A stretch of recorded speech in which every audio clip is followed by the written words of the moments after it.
Assalamualaikum, Laskar Kadet Beras dimanapun Anda berada. Jumpa lagi dengan saya Dr. Hewan Risa di channel YouTube Sahabat Satwa TV yang akan berbagi tips dan informasi seputar hewan ternak.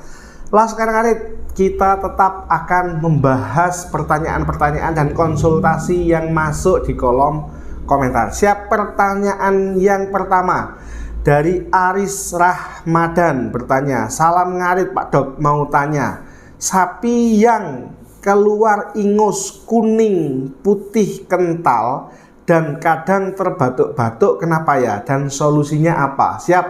Laskar Kadet, yang perlu kita ketahui bersama, batuk dan bersin itu merupakan mekanisme pertahanan tubuh.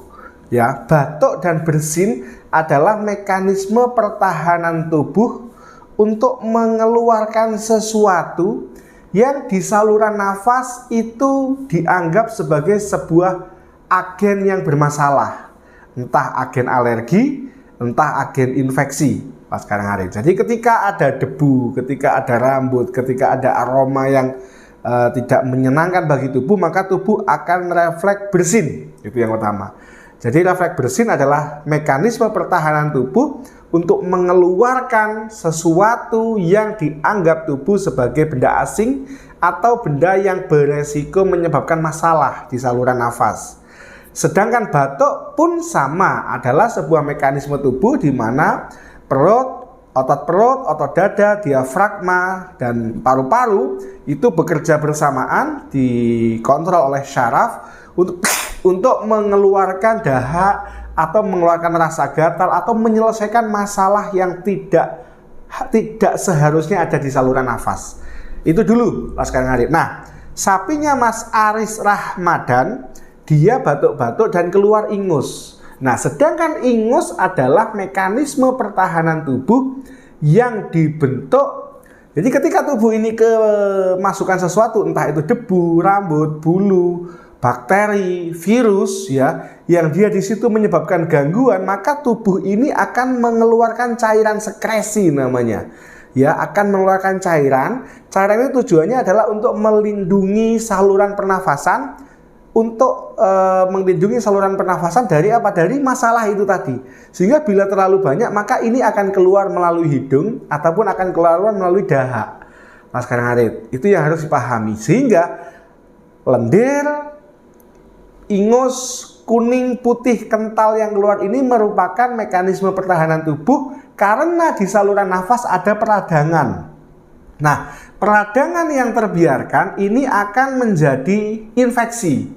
Infeksi yang terbiarkan akan merusak. Jaringan yang rusak akan memproduksi nanah, sel darah putih, dan lain-lain gitu ya. Jadi konkretnya Mas Aris Rahmadan melihat definisi yang saya jelaskan tadi, maka hampir pasti di saluran nafas sapinya jenengan ini muncul masalah. Bisa alergi, bisa infeksi, bahkan bisa alergi, peradangan, infeksi, dan kerusakan jaringan. Saran saya panggilkan dokter, periksa apakah masalahnya itu adalah pneumonia, atau masalahnya itu adalah rinitis, sinusitis, bronkitis, dan lain-lain, sehingga bisa segera tertanggulangi dan tidak sampai menjalar ke paru-paru bagian bawah. Kalau ke paru-paru bagian bawah agak sulit. Yang pertama. Yang kedua, jenengan evaluasi apakah jenengan sering menggunakan diang, asap. Tidak semua sapi bisa menerima keberadaan asap diang ini, Laskar Kadet. Ada sapi yang fine-fine saja, ada sapi yang ketika kita membakar sampah di situ, membuat diang di situ, dia langsung menunjukkan gejala penolakan dengan gejala bersin-bersin maupun batuk. Yang ketiga, jenengan harus bisa menjaga dan memastikan kandang ini tidak bau pesing. Artinya semua kandang sapi pasti bau pipis dan bau teletong, Laskar Kadet. Tetapi bila kita bisa memastikan selalu bersih, pagi sore disemprot, maka paling tidak ini akan meminimalkan meminimalkan permasalahan di saluran pencernaan. Nah, karena banyak sekali permasalahan mulai dari SE, MCF, BEF, pneumonia, rinitis, sinusitis yang dengan gejala tersebut itu muncul, Laskar Kadet. Maka dari itu, pastikan diagnosanya dengan memanggil mantri atau memanggil dokter hewan untuk bisa segera memeriksa dan memberikan tindakan. Siap, Mas Aris Rahmadan, semoga jawaban dari kami bisa membantu menganalisis permasalahan di kandangnya jenengan. Siap? Oke. Pertanyaan yang kedua dari Nur Lailiyah bertanya, Assalamualaikum. Waalaikumsalam. Izin bertanya, sapi saya kan sapi Doro. Setelah di IB dapat 53 hari, kok mengeluarkan lendir dan birahi. Setelah itu saya IB lagi. Setelah di IB dapat 1 hari keluar darah. Dapat 1 minggu keluar lendir coklat ceket seperti pintil. Apakah perlu di IB lagi? Siap.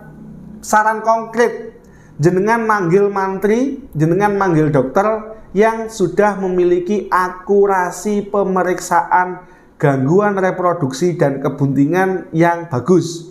Kenapa? Karena ini perlu dipastikan apakah 53 hari awal itu dia sudah bunting atau memang tidak bunting. Yang pertama. Yang kedua, apakah keluarnya darah ini merupakan gejala medestrus?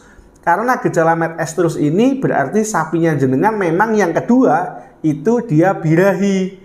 Karena preestrus, estrus, medestrus, dan diestrus itu adalah fase birahinya. Konkretnya seperti itu. Sedangkan cairan ceket ini bisa memang dia karena cairan lendir birahi yang sudah teroksigenasi sehingga dia menjadi lebih pekat, atau memang jangan-jangan malah cervical plaque. Jangan-jangan malah cervical plaque. Jadi cairan yang dikeluarkan oleh serviks tujuannya adalah untuk menutup serviks karena terjadi kebuntingan agar lendir ini bisa melindungi si kebuntingan ini dari infeksi bakteri atau kotoran-kotoran yang lain. Laskar ngarit. Siap. Pertanyaan selanjutnya. Nah, ini ada yang bertanya. Edi Mendem bertanya, ini penting. Kenapa ya Pak Dokter, sapi tidak bisa beranak 2 kali dalam setahun? Nah, Laskar ngarit, ketika saya membuat judul sapi beranak 2 kali dalam setahun, banyak sekali yang protes, banyak sekali yang keberatan. Padahal, di video tersebut sudah kita jelaskan tentang masa involusi uterus antara 25 sampai 53 hari. Masa involusi uterus adalah masa di mana rahim ini berfungsi dan kembali ke ukuran semula setelah kelahiran. Lalu ada day open. Day open adalah jarak dari sapi melahirkan sampai sapi bunting kembali. Ini juga kita jelaskan, day open rata-rata 60 sampai 90 hari. Artinya dari sapi melahirkan ke sapi bunting kembali itu idealnya 60 sampai 90 hari. Masa toleransi day open sapi adalah 120 hari atau 4 bulan. Lalu ada lagi service preconception. Service itu layanan inseminasi buatan. Preconception adalah perkebuntingan. Jadi sapinya jenengan ini untuk bisa bunting itu butuh berapa kali IB?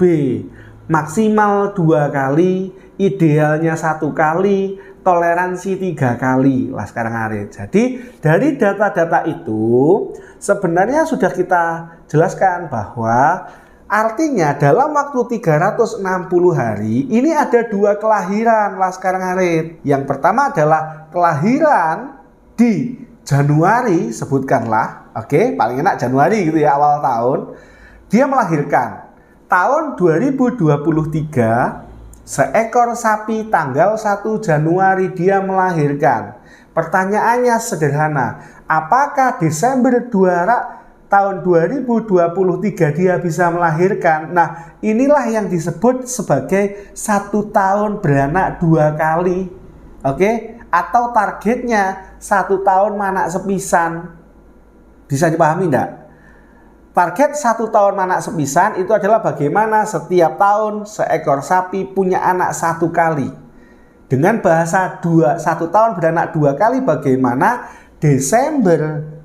Januari 2023 dia beranak, Desember 2023 dia beranak kembali. Tapi kan yang melahirkan atau beranak di Januari 2023 2023 ini adalah kebuntingan yang bulan Februari atau Maret. Oh, Laskar Ngarit 2022. Paham tidak sampai di sini? Nah, akan saya jelaskan. Ketika sapinya jenengan melahirkan di tanggal 1 Januari 2023, maka day of involusi uterus atau kembalinya fungsi uterusnya dia idealnya adalah tanggal berapa? Akhir Februari. Itu dia sudah selesai involusi uterusnya. Sehingga akhir Februari dia sudah minta kawin lagi, Laskar Ngarit. Ketika di servis preconception atau sekali kawin dia langsung jadi, maka awal Maret dia sudah bunting. Bisa dipahami? Maret. Lalu Maret, April, Mei, Juni, Juli, Agustus, September, Oktober, November, Desember dia sudah bisa melahirkan anak selanjutnya. Artinya bila kita bisa mengatur sehatnya uterus, maka kita bisa memastikan Januari dia melahirkan, Februari involusi uterus selesai dan dia bisa birahi kembali, bahkan day open harus bisa bunting lagi. Oke, lalu awal Maret dia positif bunting, maka dia Desember akhir sudah bisa punya anak lagi. Inilah yang disebut dengan program setahun mana sepisan, Laskar Ngarit. Oke, siap Laskar Ngarit beres-beres dimanapun Anda berada. Untuk penjelasannya sudah banyak kita bahas di video-video saya sebelumnya. Lemah telas Gusti Lasing bales. Jangan lupa please like, subscribe, komen, dan bantu share video-video kami biar kami tetap semangat. Sekian, wassalamualaikum warahmatullahi wabarakatuh. Laskar Ngarit beres-beres harus tetap semangat.